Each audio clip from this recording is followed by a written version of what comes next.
오늘은 어린이 주일입니다. 예수님께서는 아이들이 자기에게 오는 것을 금하지 말라고 하셨고, 천국은 어린이와 같은 자들의 것이라고 말씀하셨습니다. 우리가 부모가 되어서 하나님의 자녀들을 맡아서 기를 때 어떻게 길러야 할까를 생각하면서 이 본문을 묵상해 보았습니다. 본문에는 세 가지 사건이 기록되어 있는데, 첫 번째 사건은 헤롯이 두려움 때문에 세례 요한을 죽이는 사건입니다. 두 번째 사건은 오병이어로 5,000명을 먹이신 사건입니다. 세 번째 사건은 베드로가 예수님을 바라보고 물 위로 걸어간 사건입니다. 이 세 가지 사건에는 공통점이 있는데, 그것은 두려움과 믿음이 대비되고 있다는 것입니다.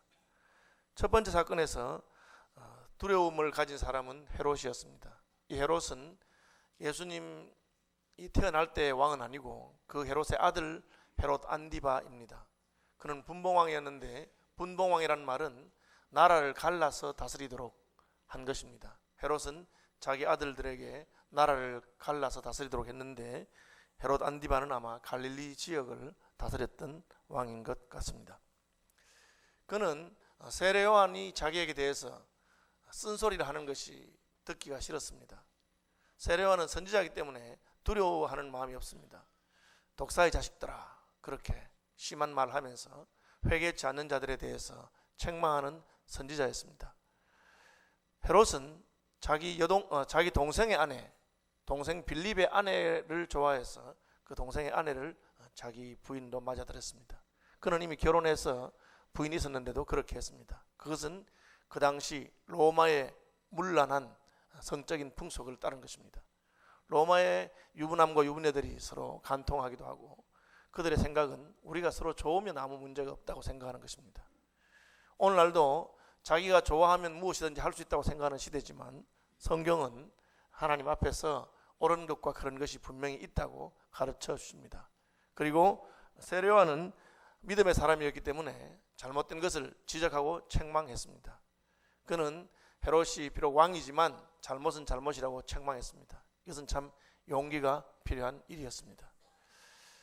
헤롯은 세례 요한의 말이 듣기 싫어서 그를 감옥에 가두었지만 죽이지는 못했습니다.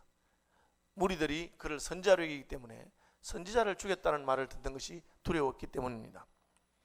헤롯보다 더 용기 있는 여자가 하나 있었는데, 그것은 헤롯의 부인이 된 헤로디아였습니다. 헤로디아는 자기 딸, 성경에는 이름이 나와 있지 않지만 살로메라고 보통 역사학자들이 말하는데, 살로메를 시켜서 왕의 파티에서 춤을 추게 합니다. 그 유명한 그 아라비아의 배꼽춤입니다.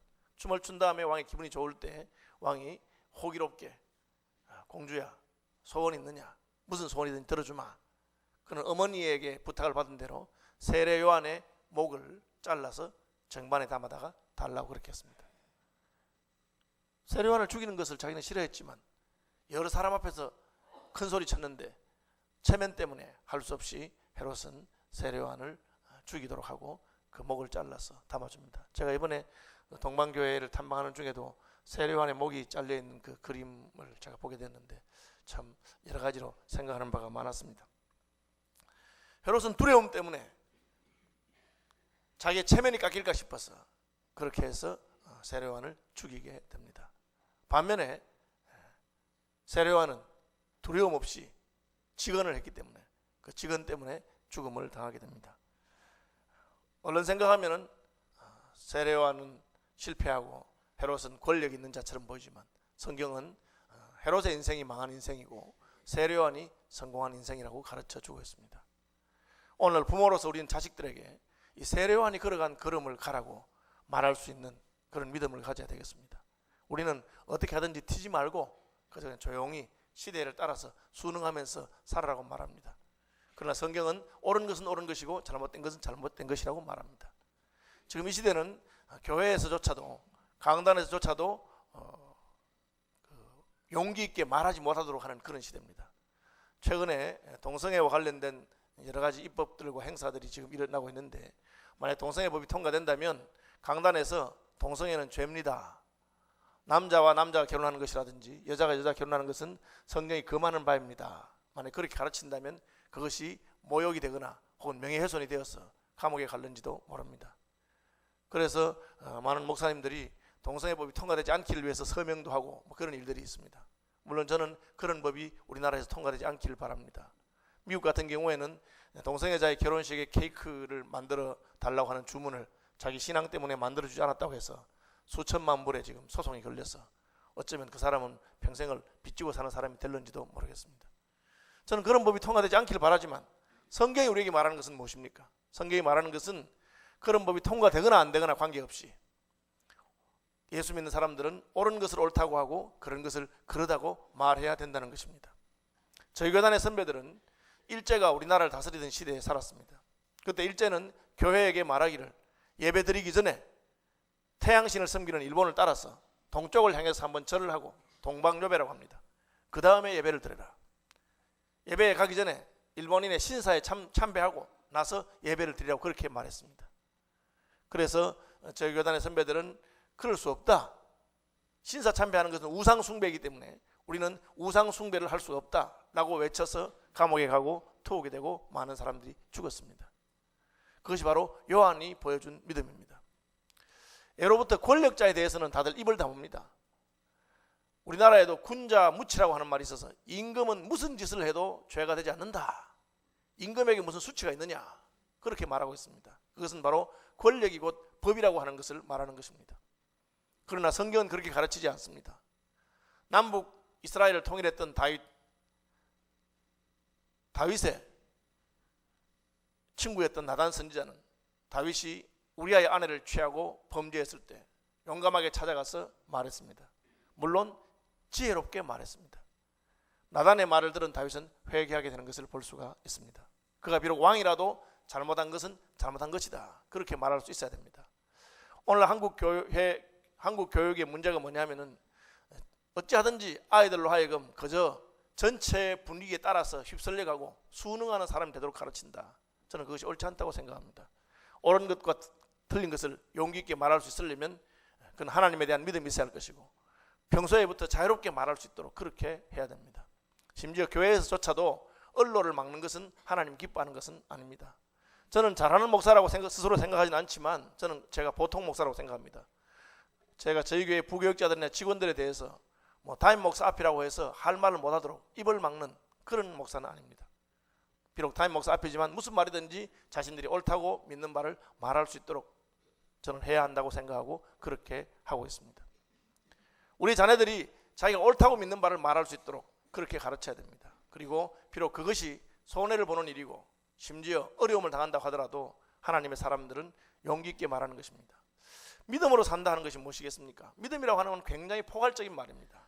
자칫하면 우리가 믿음이라고 하는 간판만 걸어놓고 실제로는 믿음과는 아무 상관없는 삶을 살면서도 자기가 믿음의 사람이라고 착각할 수 있습니다.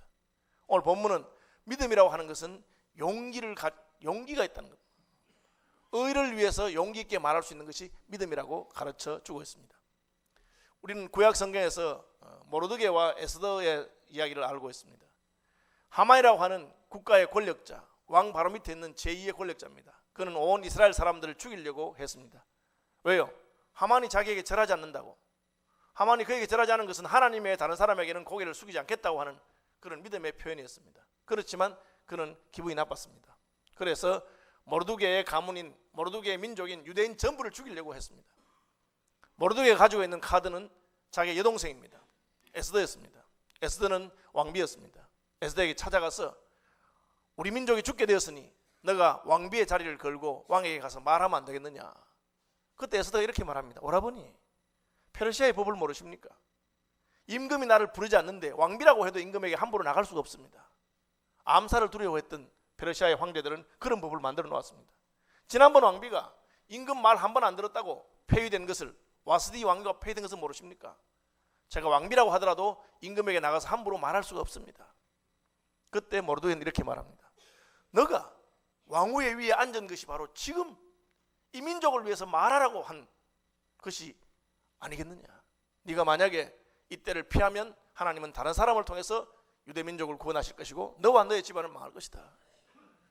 어릴 때부터 모르드게에게서 신앙 교육을 받았던, 부모님이 일찍 돌아가시던 에스더는 오빠의 말을 듣고 사촌 오라버니의 말을 듣고 왕에게 목숨을 걸고 나갑니다.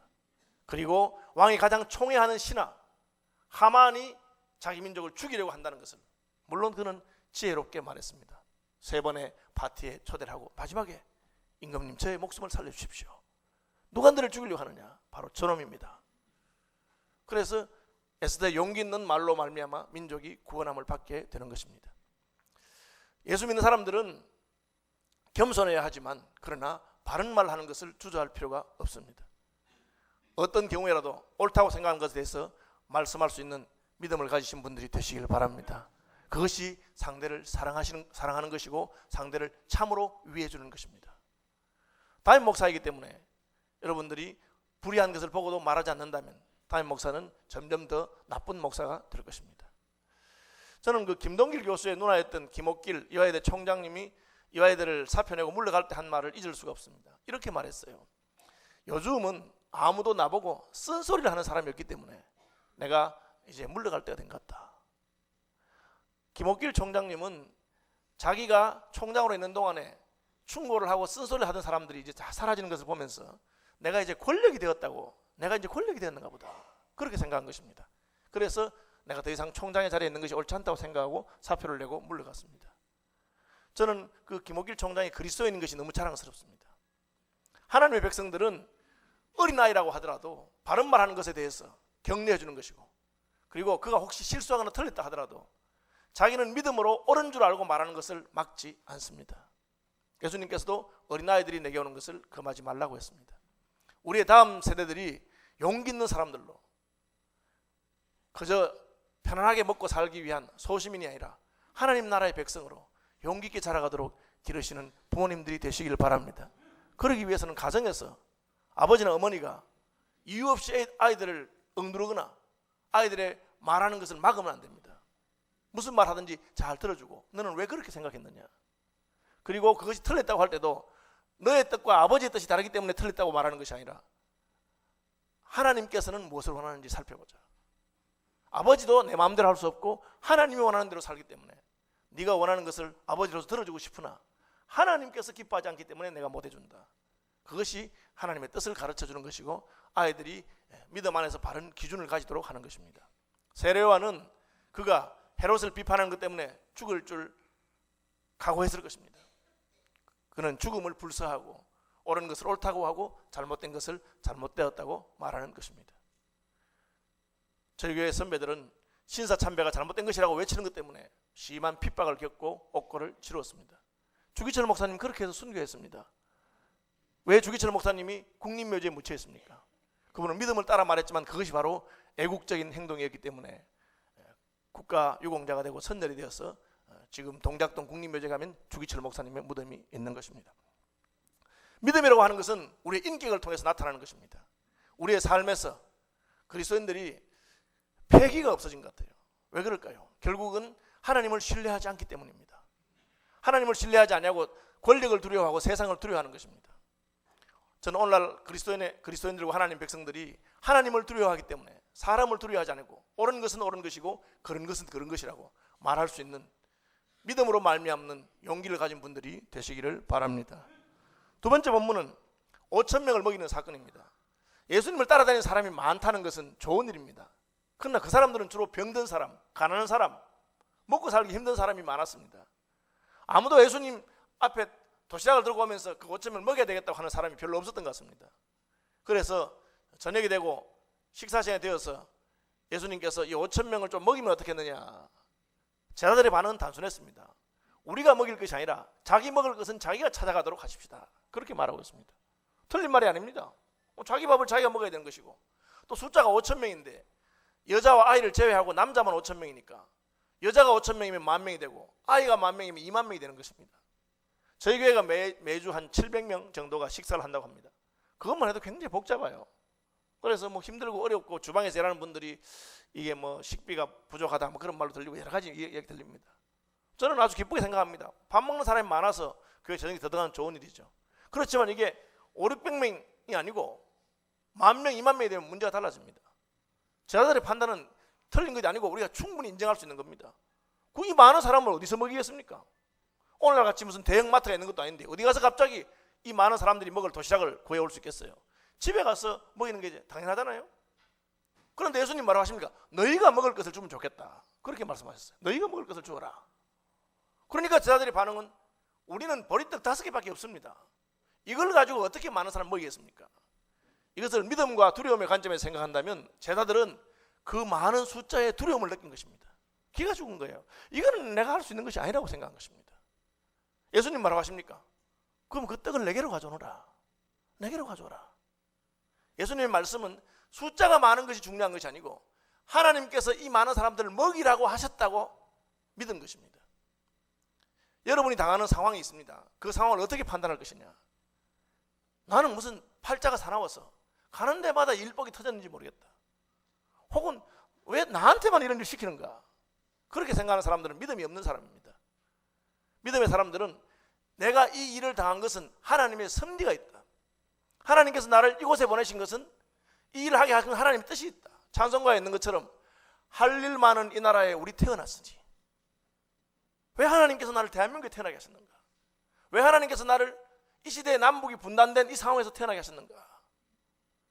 그것을 원망하고 불평하고 남의 탓으로 돌리는 것은 믿음의 사람이 아닙니다. 교회에 문제가 있을 때 믿음의 사람들은 어떤 사람입니까? 그것을 하나님께서 내게 주신 사명으로 생각하고 책임감을 느끼는 사람들입니다. 며칠 전부터 지금 네팔에 지진이 나서 수많은 사람들이 돌아갔습니다. 6,000명, 10,000명이 사망했다고 하고 저희가 지난 2월 달에 갔던 그 교회들 중에서도 한 교회가 무너졌다고 합니다. 다행히 사역자들이나 교인들이 죽지는 않았다. 다친 사람들은 좀 있다고 하고 그 2,000명 모이던 그 카트만두에 있는 교회도 이렇게 벽이 좀 금이 가고 이렇게 유리창이 깨지고 했지만 골조를 워낙 튼튼하게 지어서 골조는 살아남았기 때문에 다시 쓸 수 있을 것이라고 그렇게 말합니다. 이런 사건이 나니까 인터넷이나 이런 데서 무슨 반응이 나느냐면 하나님이 살아계시다면 왜 이런 일이 생기는가? 하나님이 살아계시면 왜 이런 일이 생기는가? 그런 반응들이 많습니다. 그 반응의 특징은 무엇입니까? 내 책임 아니라는 거죠. 하나님 탓이란 겁니다. 그것이 세상 사람들이 하는 것입니다.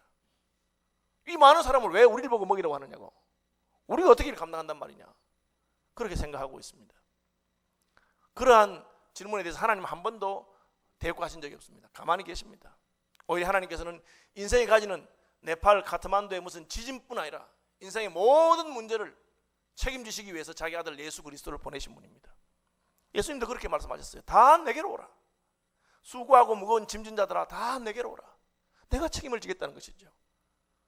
아버지께서 내게 주시는 잔을 내가 어찌 마시지 않겠느냐. 그것이 믿음의 사람들이 하는 태도입니다. 혼자서 다 감당이 됩니까? 감당이 되든 안 되든 마땅히 내가 감당할 일을 해야겠다는 것이 믿음입니다. 사다락과 메삭과 아벳느고가 한 것은 무엇입니까? 우상에게 절하지 않겠다는 것이죠. 절하면 불불에 들어갑니다. 그 몇 명이 절하지 않는다고 해서 뭐가 달라지겠습니까? 이미 나라는 바벨론에게 뺏겼고 온 백성들은 우상 숭배를 하는데, 그러나 누구야 어떻게 하든지 간에 나는 내게 맡겨진 일을 하고 내 책임을 감당하겠다는 것이 믿음의 사람들의 특징입니다. 결과는 무엇입니까? 하나님께서는 하늘과 땅의 모든 권세를 예수님에게 주셨습니다. 예수님이 책임지는 분이기 때문입니다. 지난 노회 때 저희 교회에서 장로 5명을 뽑도록 허락을 받았습니다. 아마 조만간 장로 투표가 있을 것으로 저는 생각합니다.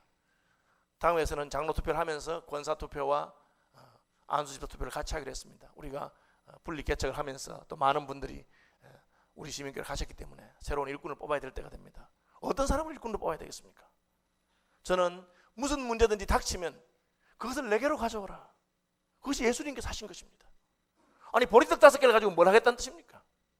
보리떡이 5개든지 3개든지 7개든지 하나님이 내게 주신 것을 가지고 내가 할 수 있는 최선을 다하겠다고 하는 것, 그것이 믿음의 사람입니다. 우리가 우리 다음 세대 어떻게 기를 것입니까? 책임감 있는 사람으로 기르시기를 바랍니다. 그저 그냥 어떻게든지 골치 아픈 일에서는 빠지고 내 이름이 나고 좋은 일 그런 데만 있는 것이 아니라 무슨 일이든지 내 앞에 닥치면 그 일을 내가 감당해야 될 일로 생각하는 것, 그것이 책임감입니다. 믿음이 무엇이겠습니까? 막연한 그림이 아니고 구체적으로 우리의 인격 가운데 자기에게 맡겨진 일을 충성하는 것, 맡은 자에게 구할 것이 충성입니다. 자기의 일이라고 생각하고 책임지는 것, 그것이 바로 믿음의 사람들의 특징입니다. 예수님은 그런 분명한 본을 보이셨습니다. 그래서 성경은 우리의 믿는 도리의 사도이시라. 예수님의 말로 우리가 믿음이 무엇인가를 보여주는 사표라고 하는 것입니다. 예수 그리스도께서 다 내게로 오라고 하신 것처럼 어떤 일이든지 다른 이들이 하지 않겠다고 하면 내가 맡겠다고 하는 그런 태도를 가진 사람이 지도자가 되고 그런 태도를 가진 사람이 교회의 직분자가 되어야 하는 것입니다. 우리의 자녀들에게도 어떻게 하든지 그저 책임지지 않냐고 요리조리 빼는 것을 가르치는 것이 아니라 무슨 일이든지 감당할 수 있는 대로 책임을 지고 내게 하나님께서 그 일을 맡긴 것을 기쁘게 생각하는 그런 분들로 기르기를 바랍니다. 저는 오늘날 그 지도자들과 정치가들 가운데 제일 마음이 상하는 게 무슨 나라에 큰일이 터지거나 어려움이 생기면 내가 잘못했습니다, 제가 죄인입니다, 제가 이 일에 책임이 있습니다, 그렇게 말하는 사람들이 없는 것 같아요. 왜 그럴까요? 우리 분위기가 잘못했다 하면 네가 잘못했지, 네가 다 뒤집어서라, 그렇게 말하기 때문이 아닌지 모르겠어요. 그러나 그리스도인들은 설사 그렇다고 하더라도 책임질 줄 아는 사람들이 돼야 됩니다. 지나간 대통령이 잘못했다든지 혹은 누가 잘못했다든지 그렇게 말하는 것이 아니라 이것은 아버지께서 내게 마시라고 하는 잔인 줄로 믿고 기꺼이 책임질 줄 아는 하나님의 백성들이 되시기를 바랍니다. 저 용기와 책임감을 말했습니다. 세 번째는 무엇입니까? 세 번째는 베드로가 물 위로 걸어가는 것입니다. 이 사건에서도 역시 베드로는 두려움과 직면해야 됐습니다. 왜? 배가 흔들리고 배가 뒤집혀질 정도의 파도입니다. 두려워하고 있는데 예수님께서 물 위로 걸어오셨습니다. 예수님 왜 물 위로 걸어왔습니까? 제자들에게 가라고 했기 때문에, 먼저 가라, 나도 따라가겠다고 했기 때문에. 주님은 약속을 지키는 분입니다. 그래서 파도 위를 걸어서 지금 제자들에게로 오고 있습니다. 주님 그런 분이십니다. 문제는 제자들입니다. 보니까 누가 걸어오는데 유령처럼 보입니다. 두려워했습니다. 그때 예수님이 나다, 그 음성을 듣고 베드로가 제일 빨리 반응했어요. 아마 베드로의 급한 성격과 관련이 있을 것입니다. 나다, 그 말 듣고 베드로가 예수님이십니까? 그렇다, 그럼 나도 한번 걸어보겠습니다. 저보고도 한번 걸으라고 하십시오. 이게 말이 잘 안 되는 것 같은데 예수님께서는 그 말을 듣고 오냐, 물 위로 걸어오라고 말씀하십니다. 신기하죠. 여러분, 예수님이 물 위로 걷는 것은 자연스러운데 베드로가 물 위로 걷는 것은 이상하지 않습니까? 그런데 예수님은 베드로가 물 위로 걸어오라고 하시고 베드로는 물 위로 걸었어요. 그 후에 예수님께서 말씀하시기를 나를 믿는 자는 내가 하는 일을 할 뿐 아니라 이보다 더 큰 일도 할 것이라 그렇게 했습니다. 이것이 믿음의 특징입니다. 우리가 예수님을 믿을 때 우리는 예수님과 하나가 되는 것입니다. 믿음으로 말미암아 예수님이 하는 일을 하게 됩니다. 마치 자석에 붙어있는 쇠붙이가 자석의 자성을 띠게 되는 것처럼, 원래는 자석이 아니지만 자석에 붙어있으면 그 쇠붙이도 자석처럼 다른 쇠붙이를 끌어당기는 힘을 가지게 되는 것입니다. 믿음은 이런 것입니다. 풍랑이 일고 파도가 일어도 그 두려움을 극복하고 주님만 바라봅니다. 그 순간에 놀라운 일이 일어납니다. 그렇지만 오늘 본문의 교훈은 그 다음에 있습니다. 베드로가 물 위로 걸어갔습니다. 예수님께까지 갔습니까? 아닙니다. 가다가 중간에 빠졌어요. 왜 멀쩡히 잘 걸어가다가 빠집니까? 이것은 두려움 때문입니다.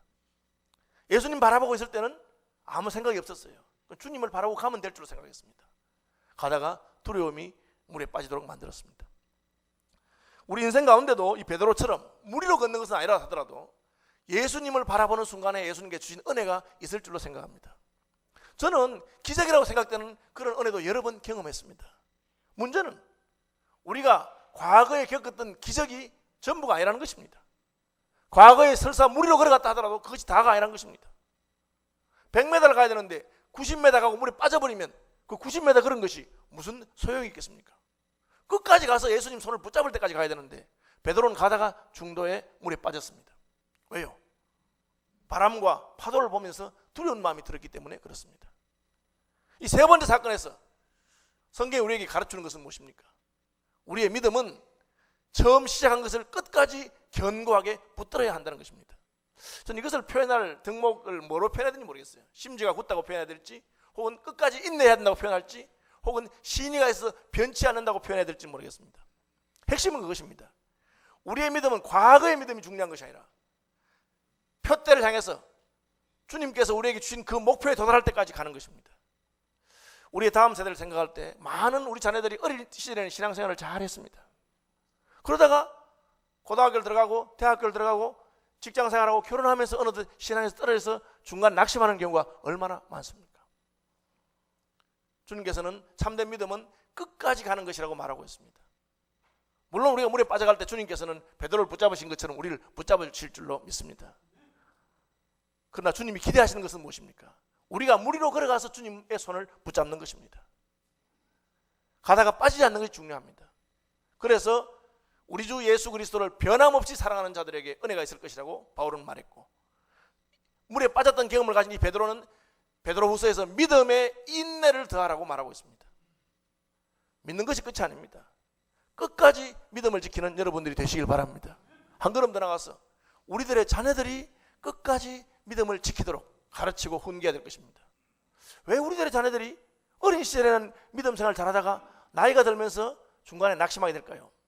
여러분, 책임이 다른 데 있지 않습니다. 우리가 그렇게 하기 때문에 그렇습니다. 우리가 작은 일, 사소한 일에는 믿음 있는 사람인 것처럼 보입니다. 그러다가 무슨 결정적인 일이 딱 닥칩니다. 그러면 믿음을 선택하지 아니하고 다른 것을 선택합니다. 돈에 대한 두려움 때문에, 세상에 대한 두려움 때문에 딴 것을 선택합니다. 우리 자녀들은 우리의 등을 보고 있습니다. 그리고 속으로 생각합니다. 아, 결국 그것이었구나. 30m 가다가 빠지나 50m 가다가 빠지나 90m 가다가 빠지나 똑같습니다. 한번 믿었으면 끝까지 가야 됩니다. 우리를 건너서 예수님께까지 가야 되는데 가다가 어느 순간 파도를 보고 빠집니다. 우리 자녀들은 어차피 저럴 것 같으면 그냥 미리 포기하는 것이 좋겠다. 가다가 결국은 빠질 건데 왜 물 위로 걸어가려고 하겠습니까? 물에 뛰어들지 않을 것입니다. 우리가 한번 믿은 것을 견고하게 붙들고 흔들리지 아니할 때 우리의 자녀들도 흔들리지 않을 것입니다. 여러분, 오늘 보면 우리에게 믿음의 사람은 믿음을 따라 용기 있게 행동하는 것을 세례요한을 통해서 보여주었습니다. 예수님이 5,000명을 먹인 사건을 통해서 믿음의 사람들은 일에 큰 것에 두려워하거나 사람이 많은 것을 두려워할 것이 아니라 하나님께서 내게 맡기신 사명을 감당하는 책임감 있는 사람이 되어야 된다고 가르치고 있습니다. 그리고 마지막으로 한번 믿은 것을 끝까지 견고하게 붙들라고 말씀하고 있습니다. 이런 믿음의 사람들이 되시길 바랍니다. 그리고 우리 자녀들입니다. 지금 다음 세대의 문제가 얼마나 심각합니까? 무슨 다른 방법이 있겠습니까? 오직 하나님의 은혜로 우리가 다음 세대를 기르는 수밖에 없는데 방법은 하나밖에 없습니다. 부모가 본을 보이는 것이죠. 부모가, 우리 아버지는 비록 권세가 있는 사람도 아니고 세상에서 잘난 사람도 아니고 우리 어머니는 그저 가정주부에 불과하지만 그러나 옳은 것은 옳고 그런 것은 그러다고 말할 줄 아는 믿음의 사람이다 하는 것을 보여주시길 바랍니다. 우리 아버지 어머니는 교회든지 직장에든지 가정에든지 맡은 일에 대해서 불평하는 법이 없다. 남을 탓하는 분이 아니다. 아니, 도대체 가진 것도 없으면서 어떻게 그런 일을 하시려고 하는가? 그러나 믿음으로 아버지께서 내게 주신 잔을 마시는 부모인 것을 자녀들에게 보여주시길 바랍니다. 그럼 우리 자녀들도 비록 집안이 가난하고 혹은 지금 현 상태가 보잘것없다 하더라도 하나님을 위하여 큰 꿈을 품고 하나님을 위하여 위대한 일을 계획하는 책임감 있는 자녀들이 될 것입니다. 그리고 마지막으로 한번 시작한 것을 견고하게 붙드는 분들이 되시기 바랍니다. 기왕에 예수를 믿었습니다. 어차피 예수를 믿었습니다. 마침내 우리는 천국에 가서 주님을 만날 것입니다. 시작한 것을 뒤돌아보지 마시기 바랍니다. 우리가 믿음을 놓치고 주님 바라보고 놓치면 언제라도 미끄러지고 물에 빠질 수 있습니다. 주님 앞에 서는 날까지 흔들림 없는 믿음의 사람들이 되고 우리의 자녀들도 그렇게 되기를 바랍니다. 찬송하겠습니다.